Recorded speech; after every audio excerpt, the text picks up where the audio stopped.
La motivation, c'est quelque chose qu'on soupçonne comme étant très important pour favoriser la réussite scolaire. C'est quelque chose qui est complexe, c'est quelque chose qui implique plusieurs facteurs et c'est quelque chose qui n'est pas nécessairement très facile à définir non plus. OK? Une définition qui fait assez consensus, je vous dirais, c'est de dire c'est la volonté d'agir pour atteindre un but malgré les efforts qui sont requis. La notion d'effort est assez importante parce que si on est en mesure d'atteindre son but sans effort, la motivation à ce moment-là, elle n'est pas requise. Mais comme dans plusieurs circonstances, notamment à l'école, les efforts sont nécessaires pour apprendre et pour réussir. Conséquemment, on se dit que cette volonté d'agir, cette volonté de faire des efforts pour atteindre son objectif, joue un rôle assurément important. Donc, ce qui est proposé ce soir, c'est d'essayer de comprendre comment le cerveau fonctionne, en particulier comment fonctionnent les systèmes de motivation dans le cerveau et voir si ça peut nous donner des indices pour favoriser la motivation des élèves et des enfants. On le disait en introduction, la motivation joue un rôle clé, on en parle toujours beaucoup, je vous dirais, mais encore plus que d'habitude depuis quelques mois, étant donné le contexte actuel. Donc, l'idée va être d'essayer de voir qu'est-ce qu'on connaît sur le cerveau, qu'est-ce que les recherches nous apportent comme information sur les mécanismes de motivation dans le cerveau et essayer de voir si on peut en tirer des indices pédagogiques ou des stratégies pour favoriser la motivation des élèves. Ce que je vais vous proposer, en fait, c'est deux idées.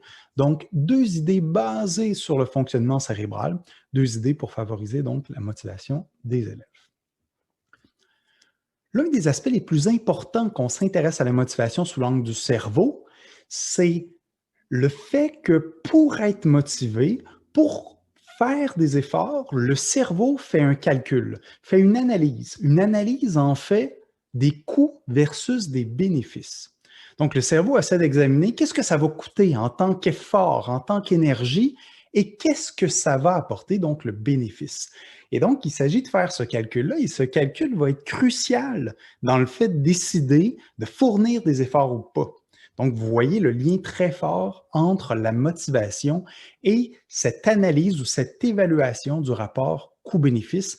Donc, mes deux idées vont tourner autour de cette notion d'analyse coût-bénéfice. Première idée. Lorsqu'on parle d'un coût ou d'effort, qu'est-ce qu'on veut dire en termes cérébraux? On fait référence, en fait, à des régions cérébrales qui se situent essentiellement dans la partie avant de notre cerveau.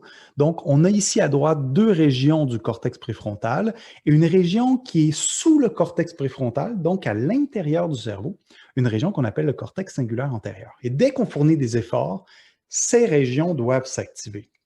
Lorsqu'on doit être attentif à quelque chose, lorsqu'on doit analyser de l'information, lorsqu'on doit corriger ses erreurs, lorsqu'on doit comprendre certaines notions, il faut activer ces différentes régions-là. Et lorsqu'on parle d'effort, donc, en termes cérébraux, ça signifie activer son cortex préfrontal pour analyser l'information et éventuellement apprendre et corriger ses erreurs. Une question qu'on peut se poser, c'est qu'est-ce qui peut favoriser l'activation de ces mécanismes liés à l'effort, liés aux analyses de traitement de l'information qu'on pourrait faire? Donc, ce qui est déterminant dans l'activation de ces différentes régions, je vous le disais, c'est l'idée d'analyse coût-bénéfice. Et dans cette analyse-là, il y a un facteur qui est assez important, c'est est-ce qu'on croit ou pas qu'on peut s'améliorer? Et là, c'est assez important parce que si on, on s'engage à faire des efforts et qu'on n'a pas l'espoir de s'améliorer, parce que bien sûr, parmi les bénéfices, il peut y avoir l'amélioration, la réussite, l'accomplissement. Mais si on ne croit pas qu'on peut s'améliorer, ce calcul coût-bénéfice, c'est nettement défavorable.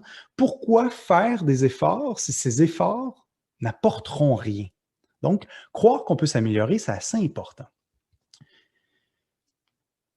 Cette notion de croyance en sa capacité de s'améliorer, on réfère souvent à cette notion comme étant l'état d'esprit. En anglais, on appelle ça le mindset.